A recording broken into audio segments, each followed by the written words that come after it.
আসিমগঞ্জ খামারবন্দের একটা ছোট্ট 11 বছরের শিশু ক্লাস 5-এর ছাত্র সোহেল আহমেদ বিগত এক সপ্তাহ থেকে নিখোঁজ।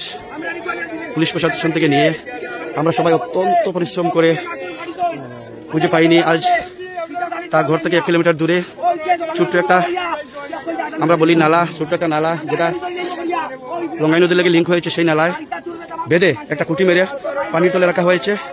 আপনারা দেখুন কিভাবে রাখা হয়েছে। তার এই যে সাদা যেটা দেখা যাচ্ছে তার হাত, আজকে 1 সপ্তাহ হয়ে গেছে, লাশটা ফুলে গেছে। এই যে সাদা যেটা দেখা যাচ্ছে সেটা হলো তার হাত, লাশটা গলে যাচ্ছে। কিন্তু কোন কুলাঙ্গাররা এই 11 বছরের ছোট্ট শিশু মাসুম বাচ্চাকে হত্যা করেছে। অত্যন্ত দুঃখের বিষয়, অত্যন্ত পরিতাপের বিষয়। হাজার হাজার মানুষ সত্যি আজকে অত্যন্ত একটা বেদনাদায়ক দিন। মা বাবার একমাত্র সন্তান পাতাকান্দি সেন্ট্রাল পাবলিক স্কুলের ছাত্র, ক্লাস 5-এর ছাত্র সোহেল আহমেদ, ওকে কে বা কারা হত্যা করেছে। পুলিশ প্রশাসন এই মুহূর্তে আসছে, আসামি মোটামুটি শনাক্ত হবে, পুলিশ আশ্বাস দিয়েছেন। যাই হোক, এখনো কোনো সন্ধান মেলেনি। অত্যন্ত খারাপ লাগছে। আপনারা আবার দেখুন, আমি আবার দেখাচ্ছি। সেই যে সাদা দেখা যাচ্ছে, সেই সাদা যে বস্তুটা দেখা যাচ্ছে সেটা হলো তার হাত, সোহেল আহমেদের হাত। ক্লাস 5-এর ছাত্র, পাতাকান্দি সেন্ট্রাল পাবলিক স্কুলের ছাত্র, অত্যন্ত ভালো ছাত্র, অমায়িক ব্যবহারকারী ছাত্র।